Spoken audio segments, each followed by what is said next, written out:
Bismillahirrahmanirrahim. Assalamualaikum warahmatullahi wabarakatuh.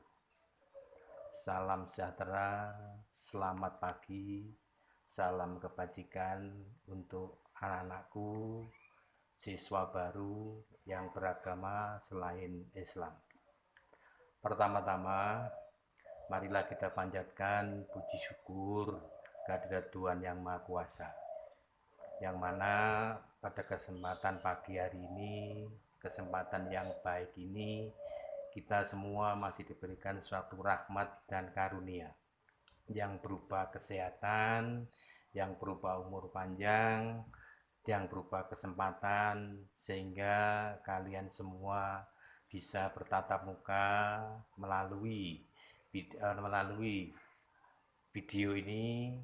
Mudah-mudahan anak-anakku sekalian, apa yang saya sampaikan pada kalian nanti akan bermanfaat, bisa kalian pahami, dan yang paling utama adalah bisa kalian laksanakan. Pertama-tama anak-anakku sekalian, saya ucapkan selamat kepada kalian semua, lebih dari 300 siswa yang diterima di SMP Negeri 15 pada tahun ajaran 2020, tahun ajaran 2021. Yang kedua, anak-anakku, dengan masuknya kalian masuk ke SMP Negeri 15 berarti keluarga besar SMP Negeri 15 saat ini bertambah jumlahnya, bertambah komunitasnya, bertambah kekuatannya, sehingga dari 3 hal itu yang paling pokok nanti, karena tugas kalian adalah sebagai pelajar, harus menciptakan pertambahan nilai yang namanya prestasi.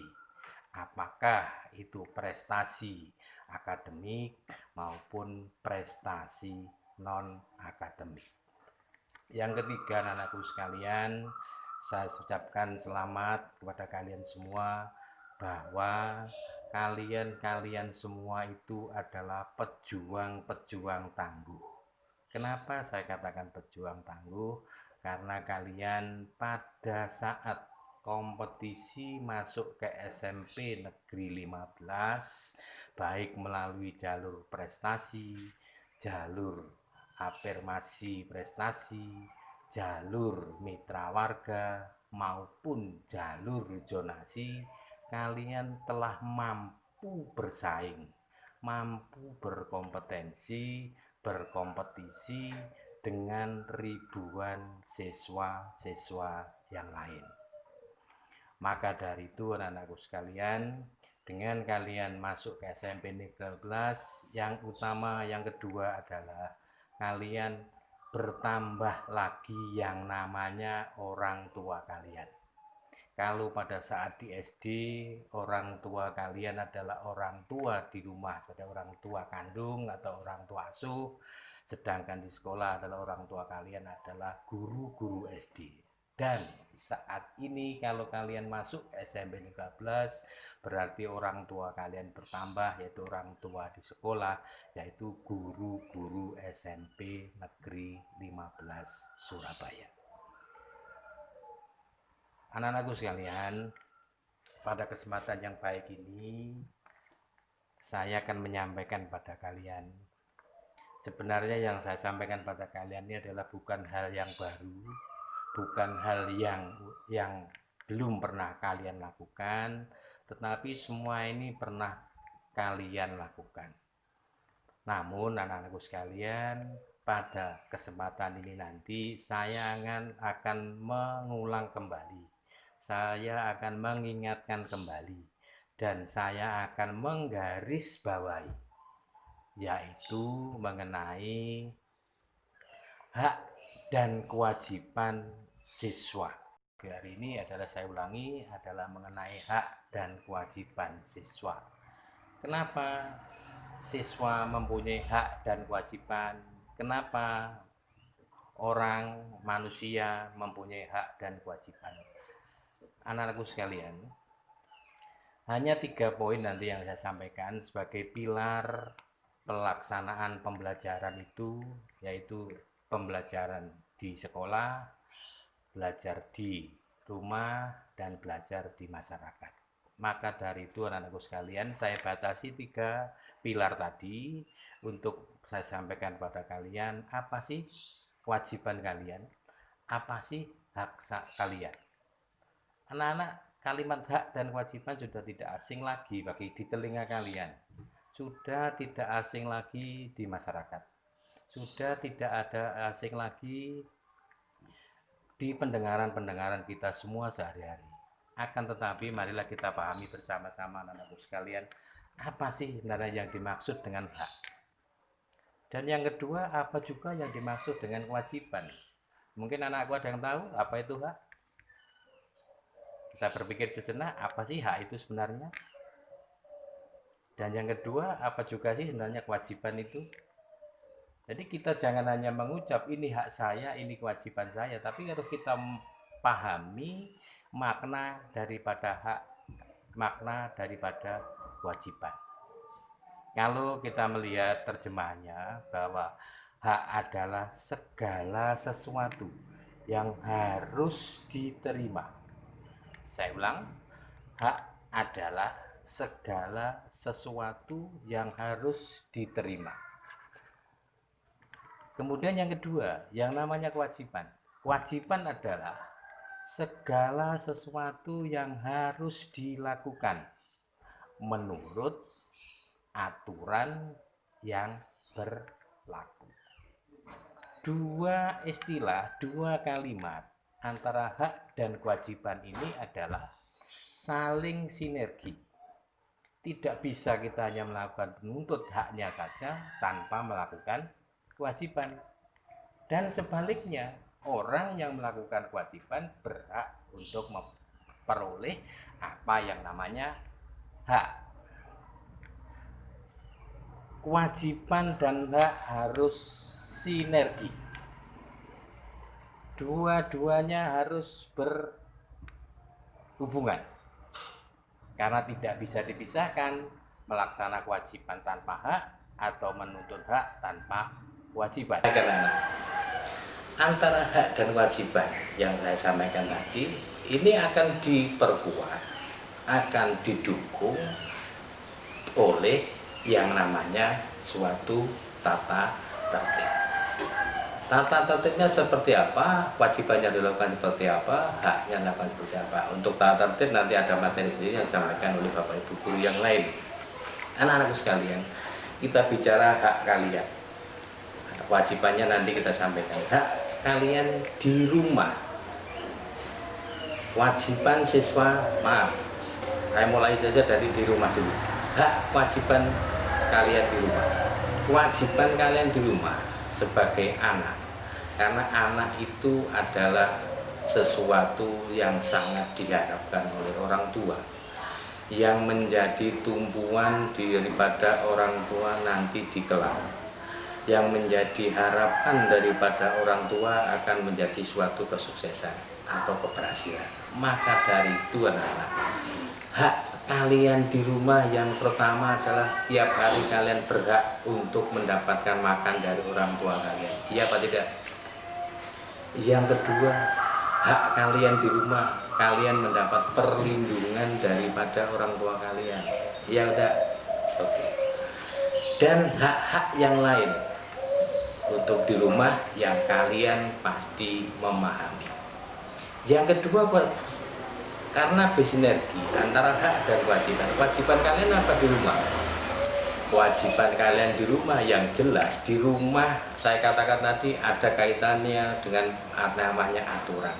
Setiap rumah tangga, setiap keluarga itu pasti ada aturan-aturan baik secara tertulis maupun tidak tertulis. Toh walaupun tidak tertulis, aturan di keluarga kalian pasti akan ditetapkan, dilakukan oleh anggota keluarga kalian. Contohnya, misalnya kalau mau masuk rumah, kalian harus mengucapkan salam.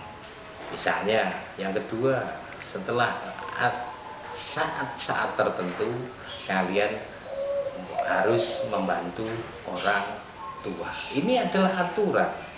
Yang ketiga, misalnya kalian mau bepergian jauh, misalnya pengaji misalnya, atau mungkin kemana misalnya, aturannya orang tua mengatakan mau kemana, ngaji, jam berapa sampai jam berapa, jam 3 sampai jam 6. Berarti setelah jam 6 kalian harus kembali ke rumah.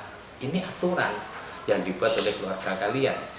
Sehingga dari situ anak-anak, ini adalah saya katakan sinergi antara hak dan kewajiban yang diberikan, yang dilakukan di rumah atau keluarga kalian. Yang kedua anak-anakku sekalian, hak dan kewajiban kalian di sekolah. Sebagai di sekolah adalah ada orang tua kalian yang kedua. Orang tua kedua di sekolah adalah bapak dan ibu guru kalian. Walaupun saat ini kamu mungkin sudah tahu nama-namanya atau sudah pernah membaca nama-namanya, tetapi belum bisa melihat secara langsung seperti apa sih bapak ibu guru saya di SMP 15, namanya Pak si A itu seperti apa, ibu si B itu seperti apa.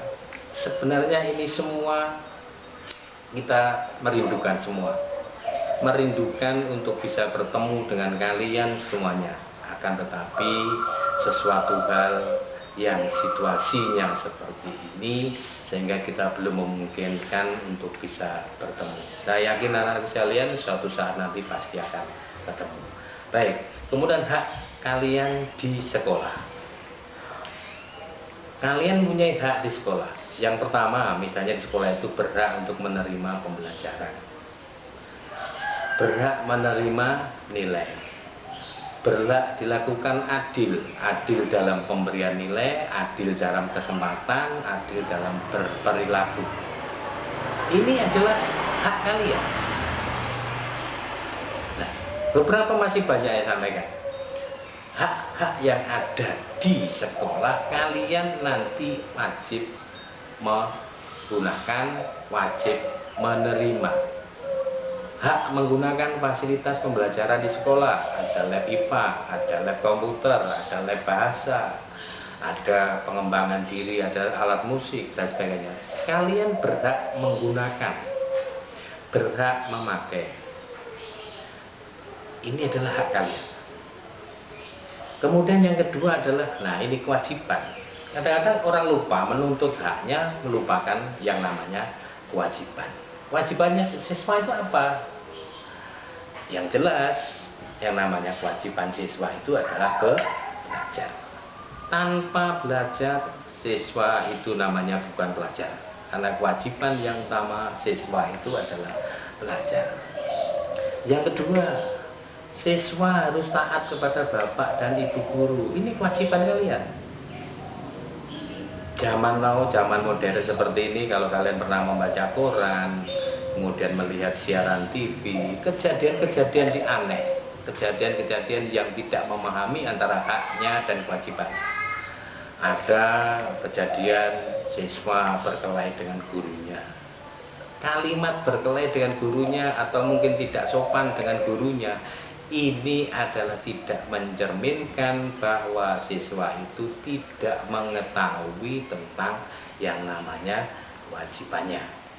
Yang kedua, kewajiban yang kedua, fasilitas saya sampaikan di sekolah, banyak alat ini, perpustakaan dan sebagainya. Kewajiban kalian apa?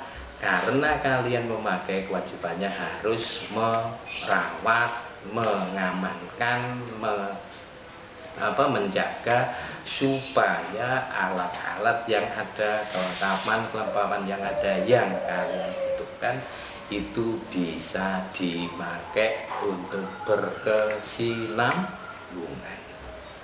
Bukan berarti dipakai selesai digeledak dibiarkan, tidak, tapi kita rawat. Ya, kita rawat, kita openi, kita simpan supaya suatu saat nanti mungkin kalian mau menggunakan lagi atau teman-teman kalian. Yang ketiga adalah saya katakan yang tadi adalah rumah, sekolah, masyarakat adalah sebagai pilarnya pelaksanaan pendidikan. Yang terakhir adalah hak dan kewajiban kalian yang namanya pendidikan di masyarakat. Hak kalian apa di masyarakat? Kewajiban kalian apa di masyarakat? Hak kalian di masyarakat, kalian diberi kesempatan untuk mengembangkan potensi-potensi kalian yang berhubungan dengan yang ada di masyarakat. Karang taruna misalnya, olahraga misalnya yang ada di kampung, kegiatan lain yang ada di kampung, itu hak kalian, wajib bisa ikut.